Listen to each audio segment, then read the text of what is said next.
Cool. What's it called? This one's for the OneRing.net. It's a Tolkien fan site. Awesome. Yeah. They do like 10 shows in there every week. Really? That's super cool.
Whoa! Hey, everybody.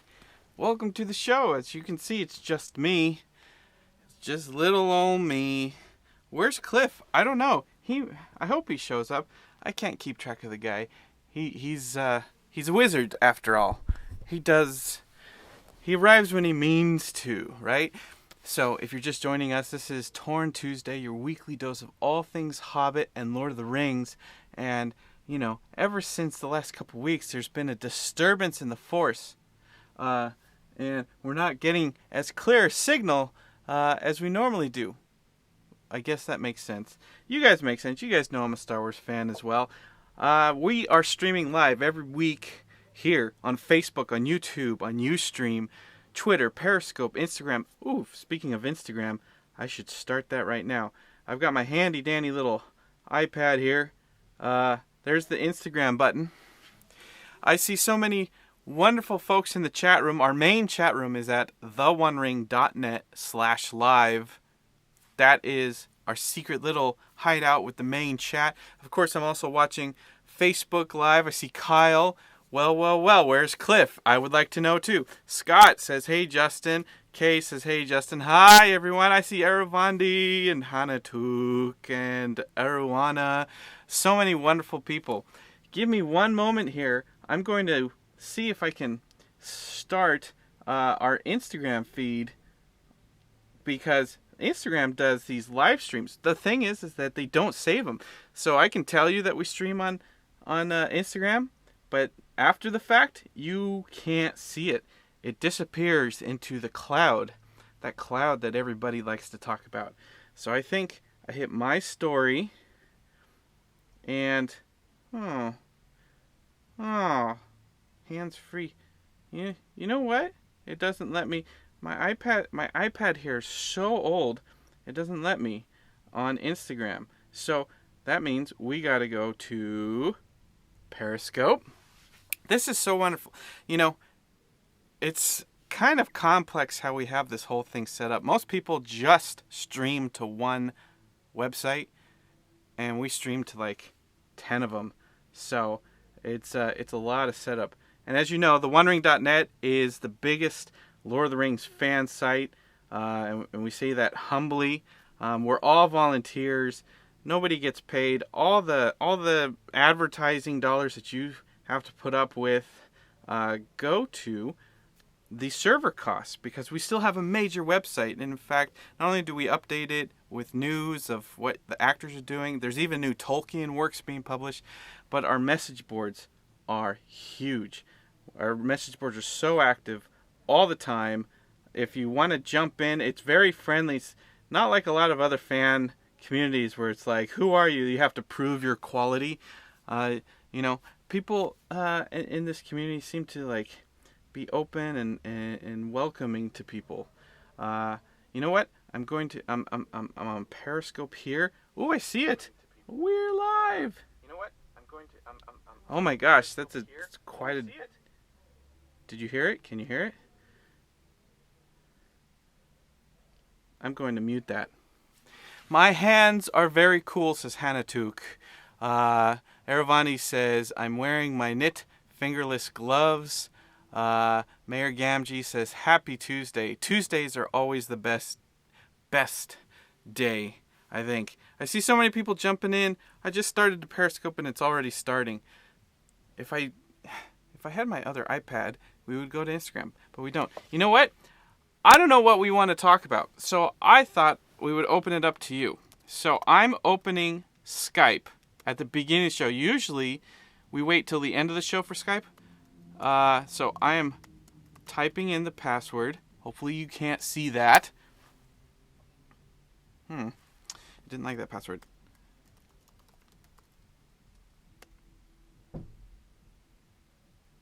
Did it like that password?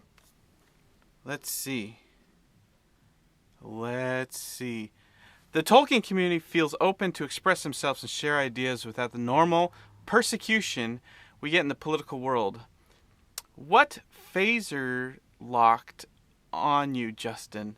Yeah, it's weird. Like I said, we've been having these technical weirdness the last 2 weeks. Remember, last week we didn't have any background, and then this week, like I get a target on my face once in a while, and there's all this static. So I don't know what to do. All right, I'm trying to log in to Skype. Hold on.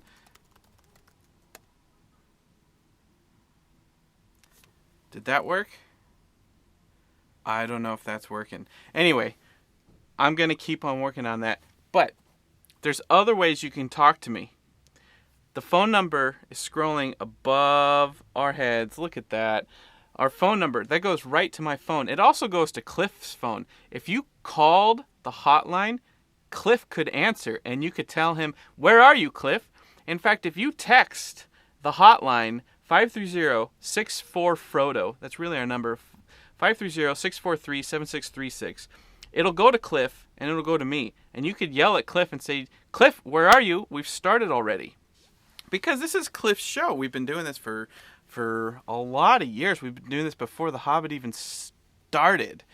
You know, so many interesting things. You know, I want to wait till Cliff gets here to jump into our discussion because he's had so much experience with it. You know, Cliff is not only a award-winning screenwriter and producer. He did Ringer's Lord of the Fans, which is a feature documentary on fandom through the ages. He's also written 2 books. He's contributed to several others about Tolkien fandom. His books are in the official Tolkien library in England. His books are also in the library, the unofficial Tolkien library, where Tolkien's desk is over in Illinois at that Christian university. Not only that, Cliff has worked on many documentaries and feature films, and in fact, one of the first things I knew him as was that he worked for Ian McKellen. Before Magneto, before Lord of the Rings, Cliff worked on Ian McKellen's website, and he helped Ian McKellen update his blog, update his website. And so Cliff is partially responsible for helping get Ian on the internet and engaged with fans on the internet. And the reason I bring this up is that if you go to hello Heather Wells, if you check out our Instagram or Twitter, I posted a link earlier this week or this weekend to a blog post that Ian McKellen posted in 2000. In the year 2000, Hey, look. Good one, Pipsquet. Tell Cliff to get to his own show. But Ian McKellen posted, if you remember, many of you may remember, many of you may not because you came into fandom during the Hobbit years. But there was a big, big negative reaction when it was announced that Ian McKellen was going to play Gandalf in the feature film adaptation of J.R.R. Tolkien's Lord of the Rings. Now, as you recall, we've talked about this on the show a couple weeks ago during Tolkien's birthday. Tolkien was very religious. He brought C.S. Lewis into Christianity. He was Catholic. He was raised Protestant, but he converted to Catholicism, and he was deeply religious, and he was very conservative in his religious beliefs. So, that being said, when it was announced that an openly gay actor named Ian McKellen was going to play Gandalf, there's this huge thing. And before there were hashtags and before Twitter and hashtags existed, they started calling him Gay Gandalf. We cannot let Gay Gandalf ruin Tolkien's legacy. Everyone knowing that Tolkien was so religious and Catholic, and at the time, we're talking even 15 years ago, there culturally and religiously, there wasn't as much open-mindedness, I would say, to people living alternative lifestyles. It was us versus them. So there was a huge, huge, huge uproar that Gay Gandalf, Ian McKellen, was going to ruin Tolkien's legacy. Can you believe that? Nobody... Brittany Larson on Facebook just said, I remember that. People think that this was like a small thing, right? A corner of the internet. And this is before Facebook. I think MySpace existed. This is before Facebook and Twitter and Instagram and Tumblr. This is like just for something to get national press about a fan cause and a fan reaction. This was huge. Huge, huge news that... Brittany says it wasn't massive. I think it was no, it was massive. Yeah, no, it was massive. It was even in the papers. Not only was it in papers, it was in the paper of record. Target locked on my face. It's still, yeah, guys, keep shooting me. It was in the New York Times. It was in the Wall Street Journal. You could say this was huge news. Bigly as you can make it. The Wall Street Journal, the BBC was reporting on this, that there was an area of fans that were completely, like, they were calling for a boycott of Peter Jackson's Lord of the Rings because Ian McKellen, an openly gay actor, was going to play Gandalf. This, I can't underestimate and I can't underexpress, like, before all this social media where every tweet becomes a 24-hour news cycle, the fact, like, that this is how big it was, and the arguments against Ian McKellen was that he was, just by performing, he was going to push a LGBT, a gay agenda, and basically... people feared that by introducing anything gay into Lord of the Rings gives an opportunity for this actor to taint Tolkien's legacy and take what is considered by some a religious themed text, even though it's not, and pushing a gay agenda in it. But the reality is, look, actors act. That's what they do. They play characters that aren't themselves. Great actors act greatly. So, Justin Thomas in the chat room says, I can't imagine Gandalf without Ian McKellen. You're absolutely right. Other people in the chat room are saying, I do not think Tolkien would hate Ian McKellen as Gandalf just because of those different viewpoints. And this is what I wanted to talk to Cliff about, maybe if he gets here. we can talk more about that. But my opinion, and as I've expressed on this show many times, is that Tolkien was an extremely conservative individual, and it is well known that the major falling out of his relationship with C.S. Lewis is the fact that C.S. Lewis chose Protestantism over Catholicism. So if Tolkien was one of those guys, like, if you're going to be religious, you got to be part of my religion, my part of the religion. And it was their big falling out with C.S. Lewis. So knowing how conservative Tolkien is, do you think that he would have minded a gay actor performing one of his most important characters? So that's the hotline question. I'll wait till Cliff gets here, but in the meantime, call me. I'll put you on speakerphone. Call me, and let's hear your thoughts. I want to hear, because I think most people just assume it was a good movie, so of course Tolkien would have loved Gandalf. I don't think so. I don't know. I don't know if Tolkien would have let it.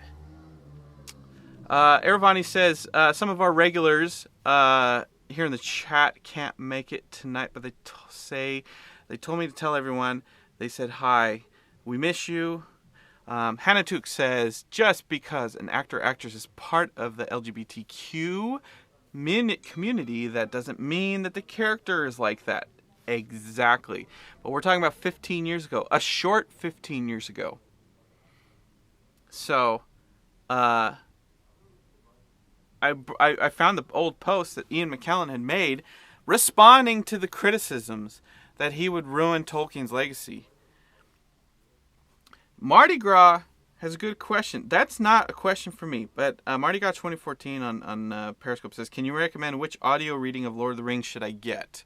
I don't know. I haven't listened to him. Last year at Christmas time, well, I guess 2 years ago, 2015, last year at Christmas time, Cliff read the entire Hobbit and Lord of the Ring books live on the air. We have those recordings. We haven't made them available because there's this little thing called copyright. But if I ever were going to recommend, you might find them on YouTube, and you can do whatever you want with that YouTube audio. But if I ever were going to recommend a reading of Lord of the Rings audiobook, I would recommend Cliff Broadway and theOneRing.net. Mayor Gamgee says, get one on Audible. The unabridged edition is awesome. The audiobook by Rob Inglis is amazing. Scott says, amazing how wrong the haters were about Sir Ian. It's not about being wrong. I don't think anyone was going to question his skill as an actor. It was just, that's where we're at. So, I bring that up because I posted it, and a lot of people on Twitter were like, wow, this could have been posted this weekend with what's going on culturally and this conservative movement, economically, politically, in England, and especially in the U.S. With the new president and things like that. There's this conservative streak now, and a lot of these voices, I wanted to point out that a lot of those voices that were part of the Tolkien community that were terrified of Ian McKellen's gay agenda in Lord of the Rings, those voices are coming back up, and I want to make clear that those voices and those fans are just as engaged and passionate as everybody. They are not a subsect. They are part of the community, and parts of the community can have different opinions of things. And in fact, we know for a fact just from our social stats that fandom of Tolkien is equally divided amongst all types of people and classes of people and conservatives and liberals and everything like that. So I don't want to discount anybody's opinions because they shouldn't be discounted. They are valid. But it's just it's interesting to see some of the reaction Corbin McBride in Facebook says, it responds to the audiobook, Children of Hurin, read by Christopher Lee, is excellent. There's your answer. You can't get any better than Christopher Lee reading Tolkien in an audiobook. That's it. That's the answer. The only specific thing, Mayor Gamgee says, the only specific thing Ian added was Sam grabbing Frodo's hand when Frodo woke up in Rivendell after nearly dying. I think there was more added to it. Let me try to get Skype going again. I just updated my computer to the latest what's it called? Mac OS. So let me try to. Maybe Skype doesn't work.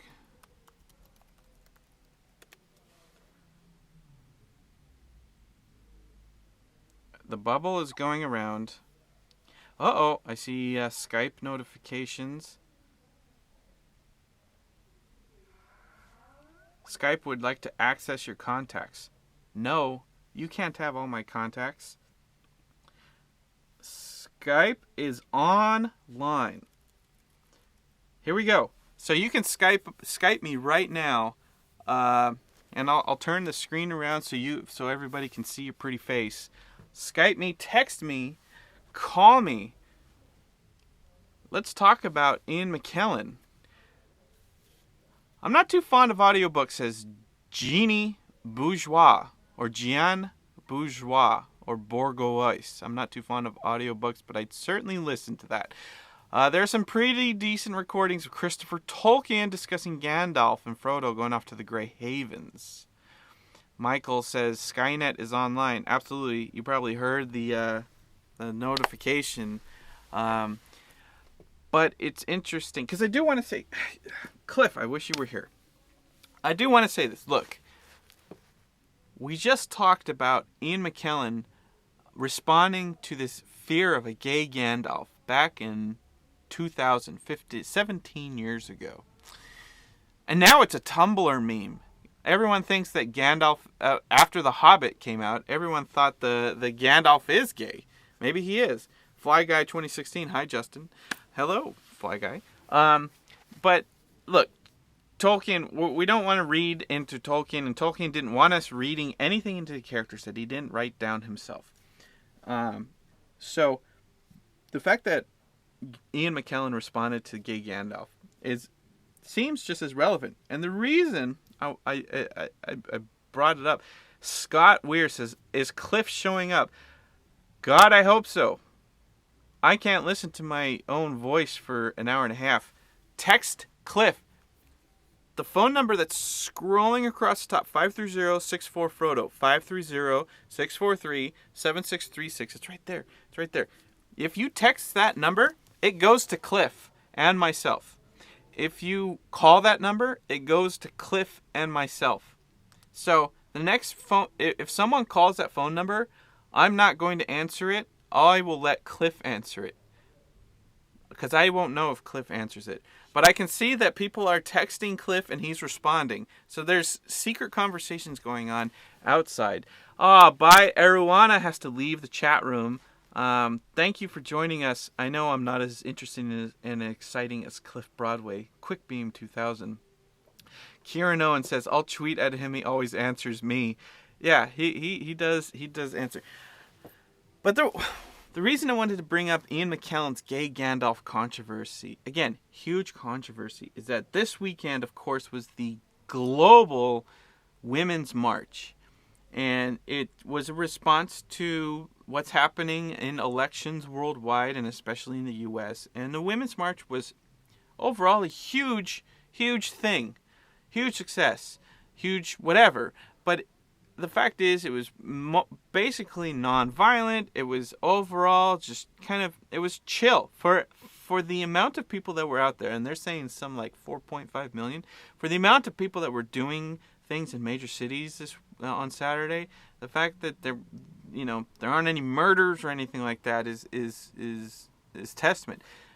Ian McKellen was marching with the women in London, and so many fans took the opportunity to take pictures.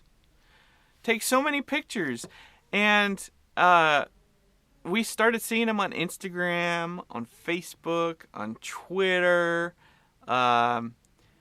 He had an amazing sign. He was holding up his friend's, the meme of Captain Picard going like this. He was holding a sign up like that. Because obviously he's friends with that actor. But so we posted, we on our Facebook page, if you go to our facebook.com/thewonderingnet, I posted just one of the many photos that fans took of Ian McKellen. And Ian McKellen on Saturday, he was everywhere. I mean, he made front page news on Independent Co UK, many blogs. I think I saw him on Gizmodo, front page of Reddit. I mean, he hit the top spot on Reddit. He was everywhere. Ian McKellen's has impacted pop culture so much that if he does something, it gets noticed. So it's kind of a good thing, and it's a big deal that he wanted to join the Women's March. Also, it was something cool to do on a Saturday. I posted this one picture on Facebook, and it became one of the most popular posts ever on the Wandering Net, and we were the first site to get the picture of Thorin Oakenshield. Boy, oh boy, we're gonna call from Kieran. Hi, who's calling? Kieran. Kieran, how's it going? Good, thanks. How you doing? I'm very good. I thought I'd come save you back since Cliff's not here. Yeah. You can be our co-host. Would you mind? No, I won't mind. All right. Well, I'm gonna put you so you're facing camera, and then you can play the part of Cliff Broadway. Let me make your video full screen. Mhm. How do you like that, guys? All right. My co-host today is Kieran, coming all the way from Wales, I think. Mhm. Where in Wales? By the Isle of Man in Anglesey. You know, the only person I know that lives in Wales is Royd Tolkien. Yeah, Cliff said he knows him too. Yeah. So you've been tuning in since we started the show. What do you think of this reaction to Ian McKellen and a gay Gandalf? Like, is it just totally like out of proportion? No, I think it is, and then it isn't, because you can understand where some people go about it. Like, some people have their own opinions on what they think Gandalf should be like, but I think at the other time they shouldn't judge people just because that's who they are. And at the end of the day, without Ian McKellen, we wouldn't have a great Gandalf as we did at the end, because he played the part extremely well, and I don't think many people could play the line of Gandalf like he did. To be fair, do you think it's fair that a lot of people, there are many people that say, look, you're just a stupid actor, shut up with your politics and let me enjoy you as Gandalf? Well, I think that's being a little judgmental, and they should keep their opinions to themselves if they are not going to accept people for who they are. Yeah, I mean, it's an interesting thing there, and then there was a bit of a Twitter kerfuffle today because Ewan McGregor refused to go on a morning show because of Piers or Piers Morgan politics. I mean, it's just getting out of control, and people think that now is more politically active, I should say, than it's ever been. But one of the points I wanted to make was going back to when they were making Lord of the Rings, this was still big news. The fact that there was a controversy and a debate was, front page news around the world. Do you think that's just part of fandom?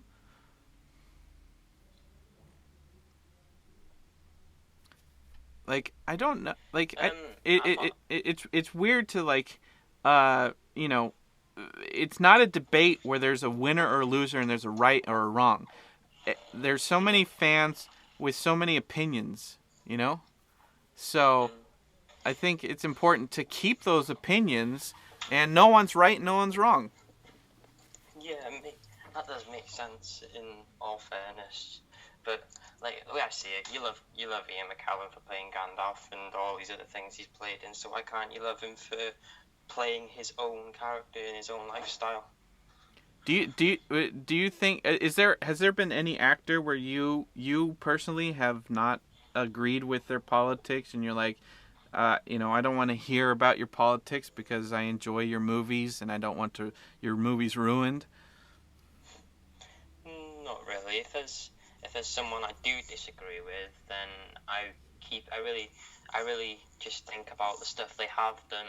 I don't really go into the stuff that they're at this point. I'd be quite shocked though, like saying, "Well, you've just come from here and you've gone down a bit." Yeah, but like it's up to them if they want to get back up, and they know what they're doing clearly. If they think they know what they're doing, really, everyone makes their own choices in life, really. Yeah, totally.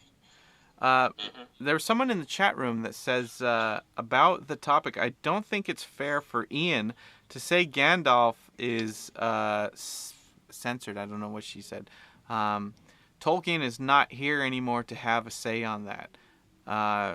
You know, I don't think it matters what if you want to think that Gandalf the character is gay or not gay or asexual or whatever. I don't think that matters to anybody. You're allowed to have your opinion. You're allowed to enjoy the stories however you enjoy them, you know? And I don't think there should be a debate like, you have to like it my way.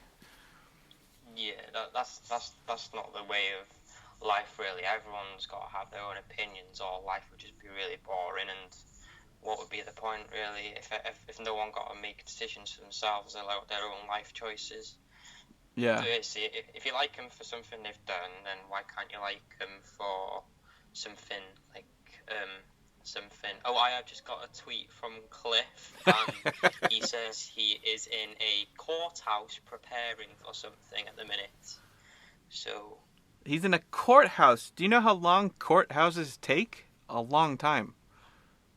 Yeah, I just got the tweet at the top, so I haven't seen the whole message. Right, I'll try and he says, one sec, I'll just get it up. We're getting live updates on the whereabouts of Cliff. He says, I was at the courthouse preparing for a big wedding tomorrow. Do you realise from looking at my Facebook? Yeah, he's in the courthouse preparing for a wedding tomorrow. Boy, oh boy. Well, guess what? We got a surprise for you. Hello, mate. Hello. How are you, sir? What's up? Hello, sir. Hello, sir. Hello, sir. Well, I've got my co-host back, so I'm eager to chat with him. But I appreciate you covering for him, Kieran. And as always, we enjoy talking with you. Yeah, thank you. It's really, really good talking to all you guys too. All right, we'll talk to you soon. Always. Okay. Yeah, buddy. See ya. Hey, sorry, everybody. Hello. Well, there's Heather, there's Gene. Wow, everyone says hey, Cliff. Hello, everybody. Hello, everybody. Nice to see you guys. It's so wonderful. You know, life is what happens when you were making other plans, as my friend John Lennon once told me. That was before Yoko broke up the band, actually. Jeez. But since, you know, I have some really big business going on, and tomorrow's a big day, so I had to get down to the courthouse. Well, there's so much big news, but I wanted. Yes, there's big news. Did you see what Zelda Williams tweeted? But no, I wanted to talk to you. I wanted to talk to you. Hi, everybody. About we were just talking about the history of gay Gandalf and the controversy around that. Yes. And we just spent a lot of time talking about the old blog posts, and people in chat are remembering how big news it was. It was in the Wall Street Journal, everything like that. Yes. So the reason I brought it up is because you saw the post that we did this weekend on the OneRing.net Facebook page. I did. It was one of our most popular ones. They got over 11,000 likes. Yes, it did. And it reached, the Facebook says it reached over 500,000 people. That's not surprising. Just a massive post. But there was this sect of fans, and they're not bad fans, and it's just a specific set of fans, and a lot of them sounded like the same fans that were doing the gay Gandalf thing 17 years later. I felt like... You mean complaining about it? Complaining about Gandalf's, Ian McKellen's politics, and the fact that we would post that picture. Why would we post a picture of a very highly charged political thing when I'm just posting a picture of Ian McKellen taking a picture with fans? Like, we made no comment one way or the other about the Women's March. But there were a ton of comments from mostly white males. Thanks, Heather. Saying, yes, I don't want my politics on my Lord of the Rings fan page, unlike, unsubscribe. And I thought, that's a knee-jerk reaction that's really unnecessary, because at the time when Ian McKellen wrote that piece way at the beginning, I was working for him at McKellen.com. I mean, I wasn't just working as a spy, a writer for the OneRing.net. I was working with Ian McKellen and his webmaster, the inimitable Keith Stern, who is the webmaster for AndyCircus.com and SeanAstin.com, as well as Ian's living, breathing biography website. So, yeah, it's an interesting conversation. Now the deep discussion can start. Heather, I'll try my best to keep up with your expectations, as deep as we can go down the rabbit hole. But at the time that I want to talk to you about it, Justin, you're simply not here. But one good turn deserves another. As some famous wizard once said, He's sitting right here, my invisible man, my co-host. Anyways, it's funny. The thing is you could have a bunch of people protest, a political movement. You could have people protest an environmental cause. You could have people protest for, a variety of causes or reasons or considerations. But does that really matter so much? Sometimes when we're looking at film history in the past, at the perspective of like Ian McKellen presenting his thoughts about his own homosexuality and his position on LGBT issues, it's great that he lives, and that we all live, at least most of us, in these countries that have civil liberties and have freedom of the press and freedom of our own voices. The fact that that he and all of us, not everyone in the world has the ability to express themselves this way. And I think it's kind of brilliant. It's brilliant that anybody can express themselves that way. So why would you grouse about it? I mean, why would... I'm with you, Justin, my invisible co-host. I'm completely with you on the position that, it's unnecessary for people to say, get politics out of my Lord of the Rings fan feed. Well, when you're reading the book, The Lord of the Rings itself, it is filled with diametrically opposite political engines and political discourse that is, not completely buried in the fantasy. It's actually there. It's there, and Professor Tolkien was quite brilliant. I'd put this idea out there. J.R.R. Tolkien knew exactly what he was doing. Okay? So let's start from there. And it's like, why do we have to... It's me by myself. Justin has disappeared. I don't know where the hell he is. But this is his judicious payback for me not being here on time. But we totally agree, don't we, Justin? That, you can have your cake as a fanboy or a fangirl, and you can eat it too. You can have... Is this mine? I suppose so. It's not mine. Okay. But you can take away the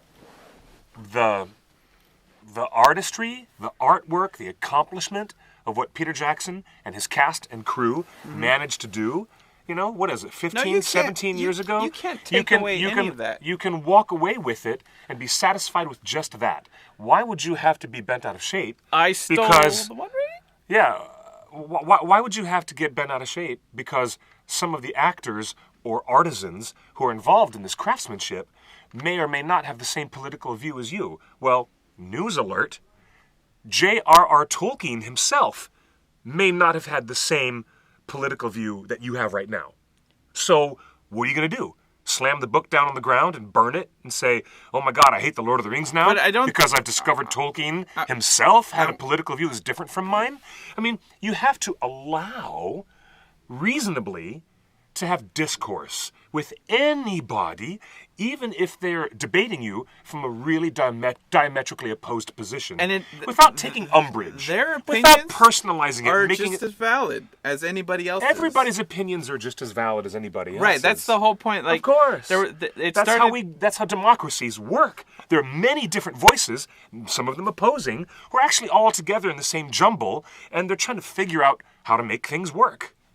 On Instagram, it got a little heated between a couple guys, and on Facebook there were a couple long comment threads where, like, you know, it got to name calling and like. Did it really? Obviously, if you don't like this post, then you're against all these other things. And that's presumption. And then some other people were like, well, obviously, if you like this post and you like what Ian McKellen's doing, then you support baby killing. Like, it just got out of control. The point is that that's funny. You can't have a single conversation about a certain type of legislation that governs women's health without somebody conflating the issue and wrongly accusing you of killing babies. But the one of the I thought we were talking about policy. Yeah, one of the things I want to talk to you about, because you've written a couple books on the history of Tolkien. Of course, you did Ringers of the Lord of the Fans, so you've done some research toward this. Somewhat, yes. There's letters, there's notices, there's even recorded speeches.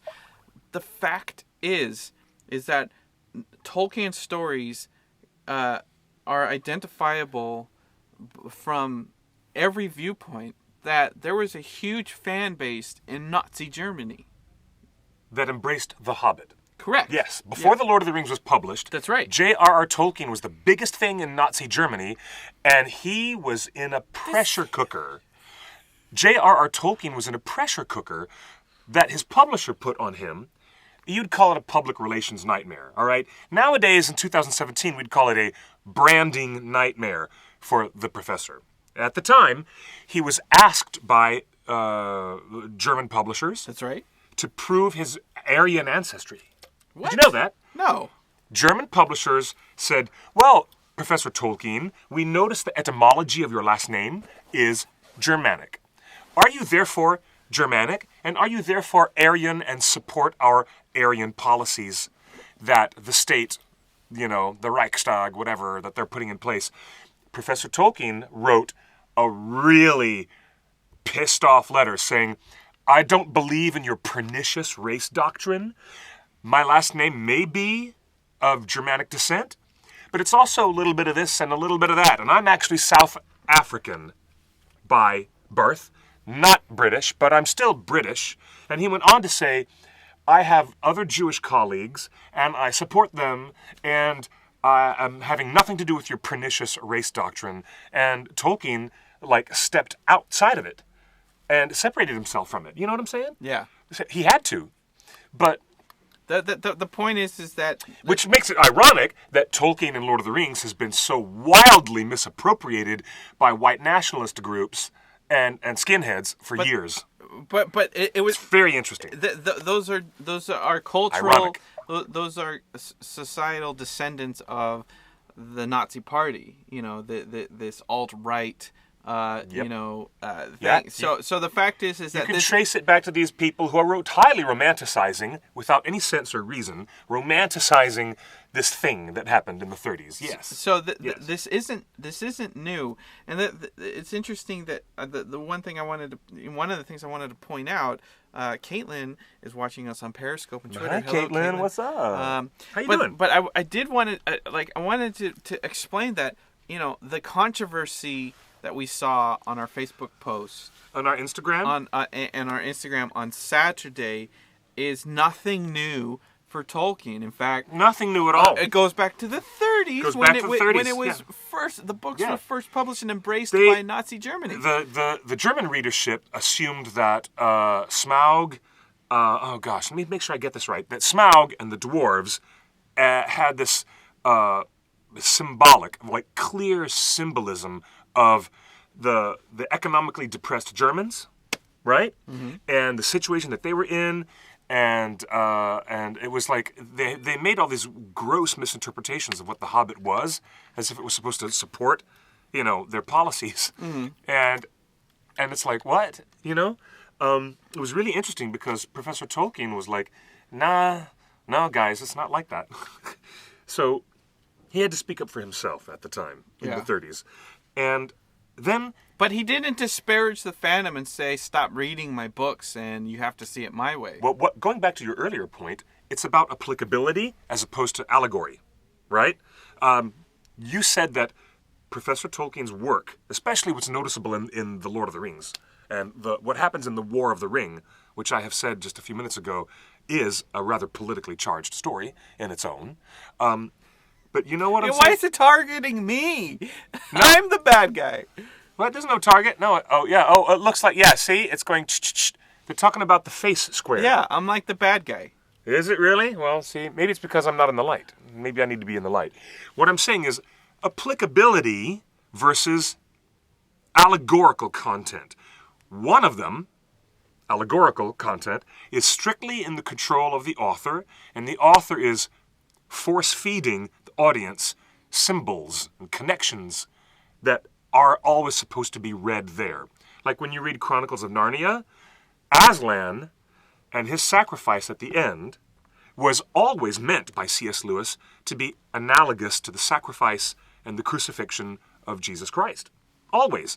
That's what is in the book, and it's deliberate. It doesn't apply to other systems of thought or other political points of view. Chronicles of Narnia is Christian allegorical storytelling at its best. That's why people love that stuff so much. Tolkien went another route where applicability puts the control in the reader's mind, not the author. The author is not supposed to be, according to Tolkien, ham-fisted, beating the readership over the head. Professor Tolkien much preferred applicability as a concept that you read it now, it's applicable to you now. A generation reads it 50 years from now, they'll read Lord of the Rings and it will be applicable to them and their sensibilities and what other cultural and political touchstones are around them at the time. That's why The Lord of the Rings, as opposed to Narnia, has such longevity and is digested and absorbed by other generations of readers way, way, way differently. You see what I mean? It's much more open to interpretation, and it is empowering, ultimately, empowering to the readership, that they're going to get out of it what they can see, what they will get out of it. At the time... But there were some comments in the chat room that were basically... We'll get to Vigo in a second, because he took some heat for making Iraq War comments when Return of the King came out. Well, there were some people in the chat room that were saying, some comments along the lines of, man, why can't people be nice? The thing is that... I don't know. Debate is inherently not nice. I mean, you have a debate. What's nice is that you can have a debate, but then you don't unfriend each other, and you come back to the table later. But debate is inherently not nice. So the idea that inherently not nice. Yeah, when you're having a debate, not nice. Well, okay, nice is such a bad adjective. Not agreeable. The nice part of a debate comes afterwards, where you can like shake hands and say agree to disagree, or something like that. But the act of debate, yes, we can get heated.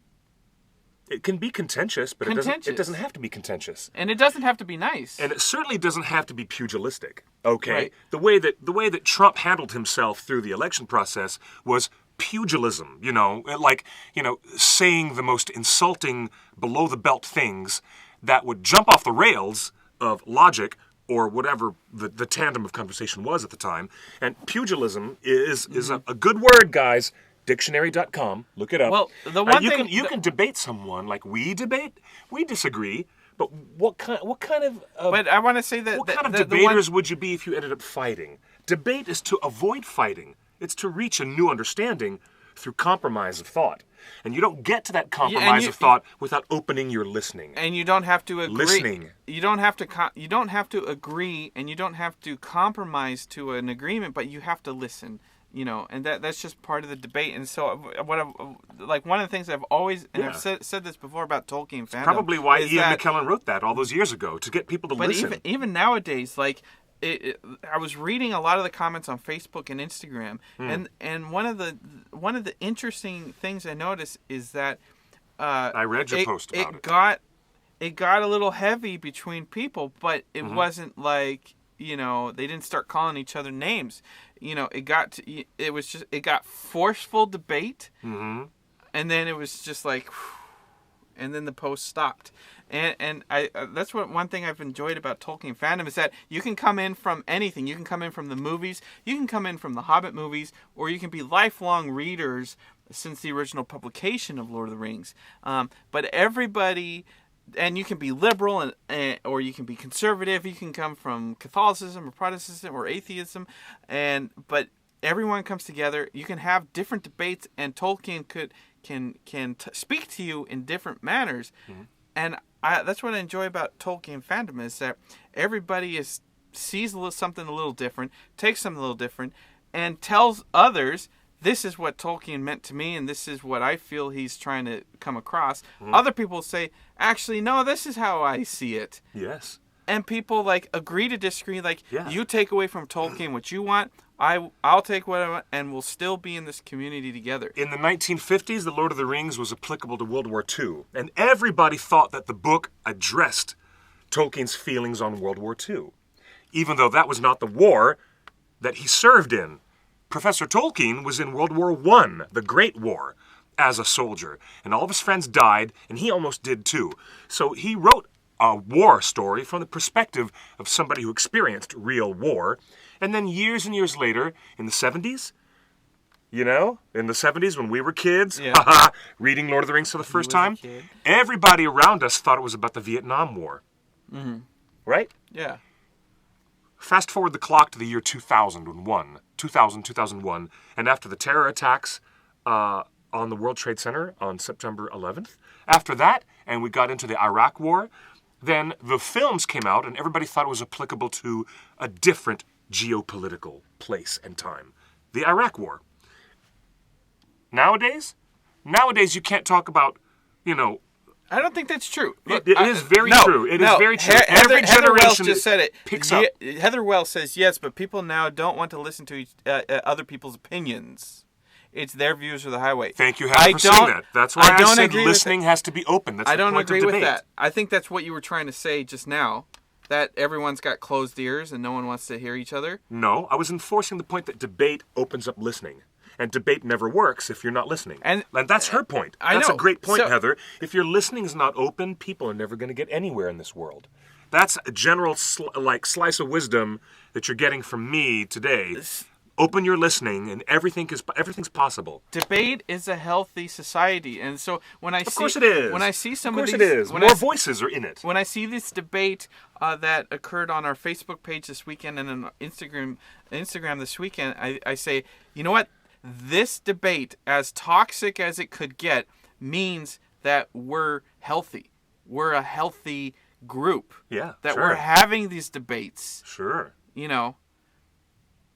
And because you do get to conclusions and you get to decisions by the end of it. The real debate decisions is everything by the end of it. Yeah. And let's be honest, the debate of gay Gandalf back in 2000 was the debate was born out of I know what you mean, our Marfels. message boards. So our community, our platform, the OneRing.net itself has been like the place where people debate. Which is great. Right. Sure. That's wonderful. I think that's great. So, you know, the fact that this debate got sold out on our message boards, that it bled into the Wall Street Journal and the New York Times and the BBC, all reported on gay Gandalf. You know, that the fans are in an uproar over an LGBT play at the time. on a very Catholic Tolkien story. So Yeah. the debate is what makes it healthy. So a lot of people, I've seen a lot Agreed. of comments where like, I wish people wouldn't debate. People just want closed ears. I don't want to see that toxicity on my Facebook. And I'm of the opinion like some of that is good. I don't want to provoke it. And I don't want to encourage it. But if it happens, I feel like that's a sign of health. Let's take a look at a different mode of expression that people are using Yeah. on shared electronic media. It's not necessarily to debate. Some people just like shouting into their own vacuum. And that's why Marfels was just said, I hate to be this way, but I've had to block some of my contacts on the Bookface because really their posts have become politically unbearable. Do you know why? Because they stopped listening. And if you're going to use shared social media But who's stopping to share listening? ideas, you hide behind the anonymity of a keyboard and you can shout you can troll if you all you want. unfriend- South Park did a whole season about trolls. But if you just this recent season. if you unfriend, who's doing the whole the la la la? That's an interesting matter for debate, isn't it? That's Yes. a good point for debate. But the point is, you're either going to use this shared media to exchange ideas and enrich your understanding and learn a better understanding of how people think, or you're going to use the social media to hurt people and defame them, and defamation of people and degradation of people that you're trying to talk to means that your listening is not open and you're just a troll. And you're just shouting into your own vacuum. And Marfels, I understand that's why you want to unfriend some of those people sometimes. If you realize But that... do not discount Hey, all debate. you can't I didn't say that. As troll. I didn't say that. Right. No. It's one thing to be attacked with a completely unreasonable line of bullshit. Yeah. It's another thing to come at it correctly and say, I'm going to be intellectually honest with you. I have real serious policy disagreements with you. Yeah. But let's talk about it. Yes. Let's talk about it. Okay? You know what? It's either you're being generous about it with your listening or you're not. And you know that going into the room when you have a kinetic conversation with someone face to face. You know it when you're talking to someone online. If their listening is not open, they're just busy trying to defame you or slam you or call you a crying little snowflake. Weep. Well, whatever. That ends up becoming bullying, and that's another conversation. I am fascinated, just as you are fascinated, Justin, that this debate comes up 16, 17 years later with Ian McKellen's original post. Well, I think it's fascinating. Closing up the conversation, I just want to tell people like Really? whatever debate or conversation or toxicity that you see, if we share something that Ian McKellen supports or anything like that, and you see a debate, it means that the community is healthy when there is debate because the community is full of conservatives and liberals because we had this conversation this weekend. We had basically the same conversation 15 years ago on our message boards about gay Gandalf, and then going back 70 years to the 1930s, where Tolkien was having this conversation with the Nazis himself. Yep, he was. And so this is nothing new. It's not new either for Harry Potter fans because it wasn't too many years after the Harry Potter book series closed down. In fact, it was a couple of months. It was a couple of months after the last publication of Deathly Hallows, and J.K. Rowling comes out and says, oh, by the way, boys and girls, Dumbledore was gay and was always gay. Remember that public outcry? Do you remember? Yeah. Yes or no? Raise Yeah. your hands if you remember the Stinkfest that came up when, we're going to be exploring a lot more of this interesting and perhaps surprising subtext between Grindelwald, who's played by Johnny Depp in the new Fantastic Beasts movies, and a younger Dumbledore. And the passion of their relationship sets a whole bunch of history-making moments into motion. So I don't care if Dumbledore was gay. I don't care if Mr. Spock has green blood or magenta blood or blue. I don't care who's sleeping with who in these fictional worlds. I'm just fascinated by the integrity of the storytelling and where the author's going with it. You don't have to make a big stink about something just because you have, if you have some kind of severe homophobia problem in your personal life, well, then maybe you're getting the first chance to examine it. Because J.K. Rowling said that you're hero wizard of your Harry Potter books was something you didn't think he was. So maybe that was J.K. Rowling making the opening salvo of debate. Yeah. And I think she was at the time. And, you know, she's all about progressive social issues. You know, that's how Joanne Rowling is. She's really all about that, especially with her Lumos Foundation for adopting children and saving children's lives. She's very much into progressive causes. That's J.K. Rowling. So don't be the least bit surprised that there's going to be other elements in this mega fantasy world that she's built that might be a little bit politically different than you. Guess what? Tolkien had the same damn problem, as we have said. That's right. He had to prove to the Aryans and the Germans and the Nazis that he was not simpatico with their pernicious race doctrine. Tolkien had to, it's in his letters. Get a copy of the published letters of Tolkien, and you'll see that this conversation is as old as the hills. Thank you. Thank you, Gene. Importantly, Tolkien didn't tell the Nazis, stop reading my books and go away. No, but he canceled the book tour. Yeah. If I'm correct in that, I think he actually canceled the book tour. That's a decision. That's a personal decision on him, not against them. That's his choice. You know, there's a difference between you shouldn't be here. There's and saying you shouldn't be here versus I'm not going to show up. There are some people who have suggested that Tolkien was recruited by MI5 to do some spying on Nazi Germany at the time during the war. It has been alluded to that Professor Tolkien, a tweedy Oxford Don, all of a sudden got this espionage job with British intelligence to do a little bit of snooping about because the Germans were so enamored with The Hobbit at the time. Yeah. So yeah, there's some pretty interesting speculative fiction books that are out there that go on some wild tangents about that. But I think that's all interesting too. Speaking of taking things out of context, you brought it up a little while ago.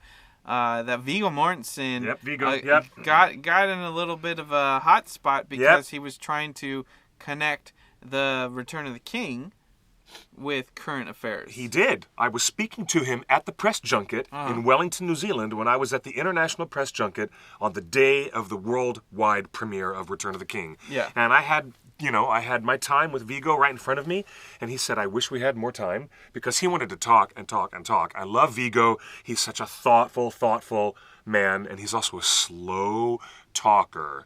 He's slower than Ben Carson. Viggo, when he's getting on a roll and he wants to talk about stuff, Viggo talks slower than Ben Carson. Yeah. But at least he keeps his eyes open. He's not all sleepy, but he's a very meditative talker.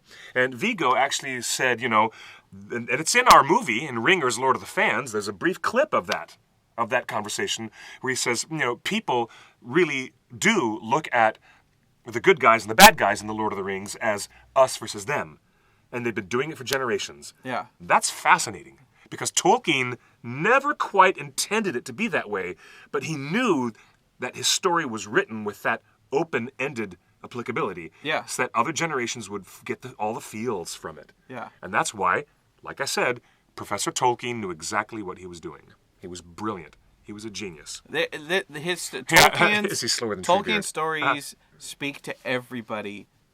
From all walks, from all classes, from all social stratus, and even in political motions. Like his stories speak to everybody. Yeah, but at the time, Viggo was getting heat, like he was, Jane Fonda, protesting and being a traitor to the U.S. He was labeled a traitor. He was like, "How could you do that? Screw you, Aragorn." There was a lot of heat because Viggo was quite simply saying, I understand. I relate to how people can see these political elements in their worldview when they're absorbing these larger mythological stories. Yeah. Isn't that how mythology works? Anyways? Totally. Yeah. So, oh my gosh, it's like, I had a lot of conversations back then with fans. How can you separate the artist from his art? Can you really hate the artist himself? Like Salvador Dali, who was something of a screaming nutbag, and he was the biggest media whore that there ever was, way before the Kardashians. And Salvador Dali pissed off so many people in the art world and alienated so many people, and yet I'm still enamored with his work. I really am. Yeah. You sometimes you look at artists and you might really dislike them. Here's a great example. Since we're all fantasy, science fiction geeks, let's take a moment to talk about Orson Scott Card, the No, famous writer. no. I want to. I'm going to say my bit. We'll go on to something else, but let me finish That's a my different point. conversation. It is one point I need to make. I really dislike Orson Scott Card's politics. I really dislike his politics. Yeah. But I love his writing. As a science fiction writer, he's damn good, and he knows exactly what he's doing as a writer. Don't tune me out. I'm talking to you. Do you understand? Talk to them. I'm saying, you guys are listening. It is possible, in my mind, to separate the artist from their art. You know what? You might be pissed off that Michelangelo or Da Vinci was gay, whatever, but you can still appreciate their art. I don't like Orson Scott Card's policies and his political posturing, but I love his science fiction. Just got to say it. I'm one of those people, I think, who's reasonable enough to peel that apart. Yeah. I'm just saying. It's worth being able to do. It's worth it. You know what? Really. It's worth it. You just spoke of how Vigo Return of the King. You get him talking and he keeps talking. Do you think that still holds true? Last week you and I went and saw his brand new movie, which he just got nominated for an Oscar today for Captain Fantastic. Yes. And yes. we were at the theater. Yes. Viggo Mortensen did a lengthy Q&A answering people's questions, talking about the movie. It's a wonderful movie. So. It really is a juicy movie. It's really good. I want to ask you about Captain Fantastic. Yeah. Everyone knows the broad strokes from the trailer. Like, here's a guy and his wife that raise their kids, totally nature. In the wilderness. And then they have to battle the in-laws for custody because the in-laws are like, you're ruining the children. Were you surprised at how that movie wraps up? No. It was perfect and circular. I was not surprised. It was perfect, circular. The writer, director, what's his name? Matt Ross? Yeah. Matt Ross. You know what? I didn't realize that I had seen Matt Ross in American Horror Story in like a couple of seasons. And I didn't realize all the other things I'd seen Matt Ross in. But I can't believe he wrote this because he was debating to himself, what are we teaching our children?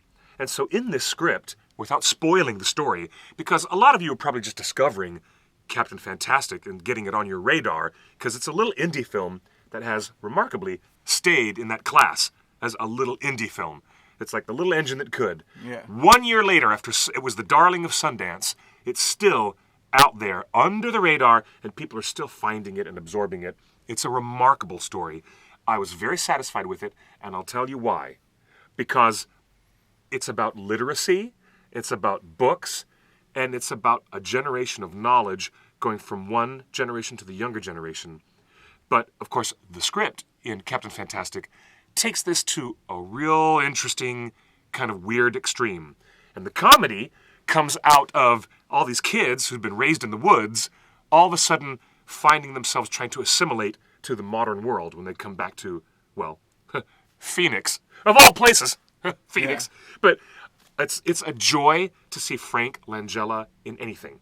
Yeah. Okay? And Frost Nixon. I love Frank. He's my Dracula. He's my Nixon. He's just wonderful. He's Frank Langella. He's wonderful in everything. I'm so down to have him in. The great thing about this film is that Vigo and Frank Langella bristling at each other in this movie. Love it. But I loved it. Loved it. By the time you get through the movie, for me, they've done a great job positioning Frank's character as the most reasonable one. Instead of him being the enemy. Were you expecting that? I was not expecting to be sympathetic to his view. Sympathetic to what we thought was going to be the bad guy. Yeah, but that's what makes an antagonist more interesting, is that you can be sympathetic to them. Yeah. Are you ready to roll your eyes? Because in Miyazaki's Princess Mononoke, the villain is also very sympathetic. The villain, Lady Eboshi, is an absolute villain, but she's not an absolute villain. She's got lots of shades of gray. She's greatly helping people. She's been rescuing prostitutes from brothels. She's been rescuing people who are dying of the plague and helping them live and survive. And she's helping these humans struggle and survive. But she's also an evil character who's trying to destroy the gods and the creatures of the forest. But Miyazaki presents those complications the same way that Captain Fantastic presents what you'd think would be a black and white argument about, I'm doing the right thing for my kids, no you're not. Yeah. Like, I'm doing the right thing for He my had people. all the No, points. you're not. Like It's when he faces very down, it's like intelligent. It's very you intelligent. you stole that thing, and you make him do that. Like, some of the stuff I can understand. Like, yeah, that's parents' prerogative, but other stuff I'm Yeah. like, he's got a point. But the script also makes some really salient points about how poor our public education system is. And if anything, Captain Fantastic is not an argument, but it is a really, really persuasive look at what education is all about, how it fits into our children's lives, and how important it is for future generations. By the time Captain Fantastic was over, all I wanted to see was the future of the lives of these kids, all grown up, and what brilliant things they would choose to do. Yeah. Because there's a moment in the movie where a letter is pulled out of a box, and the letter reveals, the dream that she had for her husband and her children. We're raising children, like, according to Plato's Republic, we're raising the next generation of the greatest thinkers and doers. Yeah. And I want to know what these great thinkers and doers are going to do in the future. I'm telling you, it was a great script. Justin won me over because it had been a whole freaking year, and I hadn't even gone to the theater to see Captain Fantastic. And Justin's like, "You're going to love it. You're going to love it. You're going to love it." And I'm like, "Okay, buddy." So my buddy takes me to the theaters, and I'm grateful. Does Vigo? You've seen Vigo, La La Land. You've seen all the other movies. Yes, I'm telling you. But Vigo went into the script because he knew it was well-rounded. He knew it was not a one-sided polemic. You're not going to get anywhere with a one-sided polemic and just hit the audience over the head with it. Whisper at Narnia, whisper at C.S. Lewis, just hitting the audience over the head with a one-sided thing. It's really interesting to have Frank Langella represent a real hardcore conservative, what you think is a conservative, against what you think is the most leftist of left liberals. But the movie isn't even about liberals versus conservatives. It's about handing knowledge down to the next generation. And how do you do that? I mean everything is set up to be black and white. He's like, don't you dare come here for this reason, and you hear it on the phone. But then he shows up, and he's got a pink suit on, and it just makes a scene, and you're like. And it's not a surprise to anybody, and you're like, no wonder he said don't show up. Like, because it makes his character just look like a confrontational crazy person. Yeah. But all they're really doing is keeping a pledge of love to the woman that they've all loved. Without spoilers, it's a great movie. We haven't spoiled anything, have we? No, I don't think Good. so. We better not. We better not. It's worth watching if you can. Yes. Find it, get it. And I really think he deserves the Oscar. And people may call it an upset if he wins. I will not be surprised if Vigo wins. As much as I love Ryan Gosling and La La Land is a classic movie, now is not the right time to award a movie like La La Land. Wow, Eravandi says, I really don't watch R-rated movies, aside from Battle of the Five Armies, so Captain Fantastic, unfortunately, isn't going to happen for me. Yeah, But that's too bad, Eravandi, because keep in mind, ratings from the MPAA are all random, and they make no sense. There's a whole movie about that, but there's a whole movie about that. They're totally random. What would you say? What would you say? Go with an open the mind. Rated R part. I think it's only language. I'll tell you what, Ringer's Lord of the cursing. Fans had a problem with getting its rating. Yeah. We made a G-rated movie. We made a documentary about the Lord of the Rings fans that was totally G-rated. We got slapped with a PG-13 because we had a discussion about drug use in the 60s. Well, because honestly, it happened. So that's what happens in this movie. It's got a PG-13. They get a rated R because they talk about adult things. He's very honest. And I remember I grew up with... Yeah, it's not gruesome or violent. Some of my friends' parents were just like this parents. I mean, they didn't live in the woods. They lived in a neighborhood. But some parents were very honest with their kids. Like, if the kids asked about this or that, or where do babies come from? Oh, wow. They were just like... And my parents would be like, hey... I don't want you hanging out at so-and-so's parents' house. Like, they can come over here, but you can't go over there because I don't, my parents weren't prepared for that level of knowledge. Yep. This movie goes into many things where any question the kids ask at any level about anything is answered honestly and truthfully and scientifically, I should say. Clinically, yes. Clinically, and I think that's the rated R part. There's no... Yeah, the rated R part is giving There- very there- clinical there's no- answers to, yeah. Oh, and I was about to say there's no nudity, but the only nudity is There's no nudity. full frontal Viggo Mortensen as he steps off that bus. That's hilarious. That's So you hilarious. get full frontal Viggo. Full frontal That's Viggo, he that's does it all the time. That's the only negative. That's the only not negative. That's the only nudity in the film. But overall, I think the Yeah, rated R, and it's not in a sexual way at all. It's not. I think the rated R is because you were they are talking about, just like your movie was talking about certain themes. Yeah. This movie goes all in on talking about with his kids. Remember when David Lynch put out The Straight Story? And the only talk in the town was that it was G-rated. Yeah. Everybody was thinking, how the hell would David Lynch end up making a G-rated movie? You know what I mean? And it was like as if that was a bad thing that was going to scare people away from seeing it. Because it was an adult film, it was not a family film, and it did deal with family issues, but it didn't go into the usual dark, weird, ghoulish places that David Lynch always likes to go to in his films.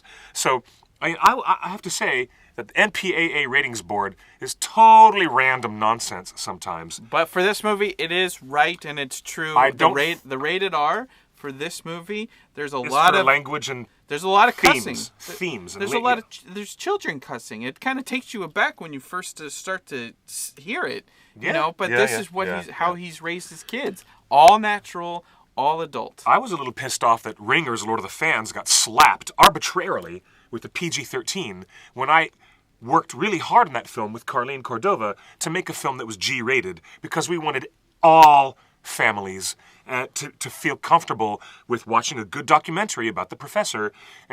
But you know what? We had to talk about sex and drugs and rock and roll. At least we interviewed Lemmy about those things. Yeah. We had to talk about drugs and rock and roll because it was part of the Lord of the Rings history in the 60s. So That's the great thing about Lord of got the a Rings. PG-13. Going back to the top of the hour, like Lord of the Rings, it spoke to rock and roll. It spoke to conservative Christians. It spoke Yes. to the Nazi regime. Yeah. And it still How about that? It still speaks to the LGBTQ community. speaks and, to the tree huggers, the Green Party, and it's because of Treebeard. and of it course. speaks to, Speaks to the Green Party. you know, republicanism and the alt-right. So it's Lord of the Rings speaks to everybody. You know, Indeed. there was a question. We're wrapping up the show. We're in our last 9 minutes. There was a question on Facebook I did want to get to, and it's totally off topic. But the question was, Cliff, if Sauron and the orcs had actually won the War of the Ring and destroyed the world of men, what would they have done after? Would they have built suburbs and been a party culture? What would orc? Built suburbs and been a party I don't culture? know. They're asking what would the winners, if Sauron's armies had won, what would the winners? How would they have lived? Ask yourself the question: what was Morgoth's original purpose? My reply is going to be that's part of the premise, not the premise. That's it. But if you want something similar, Shadow of Mordor, the video game. Yeah. The whole point of that video game is you're going into the lands that have already been conquered by Sauron. That have been and settled by Sauron. yes. have settled by orcs. Yeah. So throughout the game, Shadow of Mordor, Yeah. you go into these villages. There are ranks and hierarchies. Yes, There's, there are. You know. Yeah. Every village you go into. Yeah. And if the head orc, if the mayor dies, Mm-hmm. or if you kill the mayor, another orc gets promoted. I mean, that's the whole point of Shadow of Mordor, the video game, is that it's a actually look at orc culture in a conquered land. It's not surprising that the orcs as an entire race would self-identify, because that's what people do in culture. They self-identify, you know, and Marfels, you're on point. They would impose their alternative facts. That's funny. Professor Tolkien made it very clear that Sauron... They grow crops. Scott Weir asking eventually they would need to change. They would need to grow crops. They do. In Shadow of Mordor, they have... They Well- are supporting all the armies of Mordor. So the group... the areas that you go in the game Shadow of Mordor I know. Yes. are the cultivated lands where they're feeding the armies. Yeah, the food has to come from somewhere. Yeah. Yes, So Scott, that is correct, The Scott. video game answers all your questions. Yes, no, well, I'll give you an answer because there's a thought that I would like to complete. Yes, as we close the show. Sauron's mission was to complete Morgoth's mission. So ask yourself, what was Morgoth's original intent? It was to mar, maim, destroy everything that was beautiful in Arda. To take all that was beautiful, and you see, Morgoth hated the light of the two trees. Morgoth craved it and wanted to possess it, and at the same time he wanted to destroy the works of Ole and Yavanna and Varda and all the gods and goddesses of Valinor. Morgoth wanted to mar, torture, twist, and maim and destroy and bring ruin to everything that they were creating, because he was just a contrarian, it seems. And Sauron would have pushed that as well. Yes, Sauron would have gone all the way with his dominion over Middle-earth if he had gotten his ring back and if he had won the War of the Ring. He would have expanded his forces, and a society of self-identifying orcs and their orc culture. They would have gone far beyond Mordor to many, many other continents and other histories that were way outside the framework of the Lord of the Rings, and it would have gotten much, much worse until everything would have been burned and black and ruined, and that's how they would have loved it. You think? Scott Weir, you are correct. About 17 years ago, when I was writing my articles for theonering.net, it is true that down in the land of Nirn, not northern Mordor, okay, southern Mordor, where Sauron would have instituted a dry land farming technique to support all the troops that he had. That's right. The place in Mordor that looked like broken volcanic lava, and well, nasty, the way Boromir describes it, a poisonous fume everywhere. That was in the plateau of Gorgoroth, in the northwest of Mordor. But when you go way, way down to the south and the southeast of Mordor, there was enough verdant land, even though it had very, very poor precipitation, but they would have irrigated, and the orcs would have done what they needed to do to raise farms and raise crops, because you got to feed the troops. That's what they would have done. That's a great question. That's a great answer. This has been a great conversation. I'm Yes. sorry that you were late, but, Kieran covered for you today. Thank you, Kieran, for covering for me. This but has been a wonderful show. We I've love got- talking about this. I got important stuff I have to do. Yeah. Sorry, guys. and It's so- a big day for me tomorrow. So tune in every Tuesday, 5 p.m. Pacific. We're right here on Facebook, on Twitter, on Instagram, on YouTube. Twitter, Ustream, and the main page at theonering.net/live. You can follow him at Justin's Big Idea. You can follow me at QuickBeam2000. What's the big day? Well, in case you guys don't know, I'm an ordained minister now, and I'm doing wedding ceremonies for happy couples. There's some Lord of the Rings fans who have asked me to officiate their weddings, and I've done many a wedding ceremony, and I'm doing a big one tomorrow for this lovely couple who are getting married. And guess what? A little romantic story. Shall we close with a romantic story? Go ahead. Neil and Aaron met each other talking in the chat on theonering.net Torn Tuesday. Oh, boy. They didn't know each other. He lived in London. Really? She lived in Indiana. And they started talking to each other while you and I were debating Hobbit stuff and debating Lord of the Rings stuff. These two folks, this handsome lad and this beautiful lady, she's in Indianapolis and he's in rainy London. They started a relationship virtually by talking to each other in the chat, and over years they got to know each other at Torn Tuesday, and then you know what? They got married after they fell in love. So I love it. They flew me across the country from LA all the way to Indianapolis, and I officiated their wedding for them. And it was really fantastic to do that. They asked me to incorporate actual poetry from J.R.R. Tolkien into the wedding ceremony, and I did. I did a little bit of the poem Between the Ent and the Entwife. And it was really, really beautiful the way it fit in the ceremony. It was really cool. And at the end of the day, I noticed that my boutonniere that they made for me, it was a beautiful paper rose that was handcrafted out of original pages from The Return of the King. And that was my boutonniere that I wore and that all the groomsmen wore at the ceremony that day. I love this community. It's a great community. There's love and debate. There's love and debate. And everything. For us having a show that was about political contention and debate, I really want to close the show on a note of something more uplifting. You know, we might be able to, bitch at each other about different ideology, but we're also able to fall in love with each other. We're all a world of Tolkien fans all together, And you know what, guys? We're in this together. So, We'll lovely. see you next week, as every week here at 5 p.m. Pacific time. Lovely to have you here. Can I say something? Congratulations, Viggo Mortensen. It's about damn time. Congratulations. You know, Zelda Williams You deserve it. Zelda Williams congratulated him on Twitter, too. Very good. Yeah, it's really awesome. He deserves it. And you know what, Viggo? We're officially inviting you to come on our show before the Academy Awards and talk to the folks about the challenges of working on these films and being out in the wilderness. Boy, that wilderness footage was really cool. Yes. I mean, pretty intense. Them out there, so cool. Captain Fantastic, check it out. If you can. Thank you, guys. Thank you, Mayor Gamgee. Thanks, everyone. Hey, Diane, Mayor Gamgee, everybody. Hannah, we love you, Hannah Took. And Maddie of Mordor, Erovandi. I'm very You're the happy to best. be with you here at the end of the show. Here at the end of the show. Thank you, Scott. And special thank you to Kieran, our friend from Wales. That's right. Say hi to Roy to Tolkien while you're at it. Bye, guys. Have a good night. You're so wonderful. Yes, good. That was a good conversation. Good. Sorry I was late. I just got back.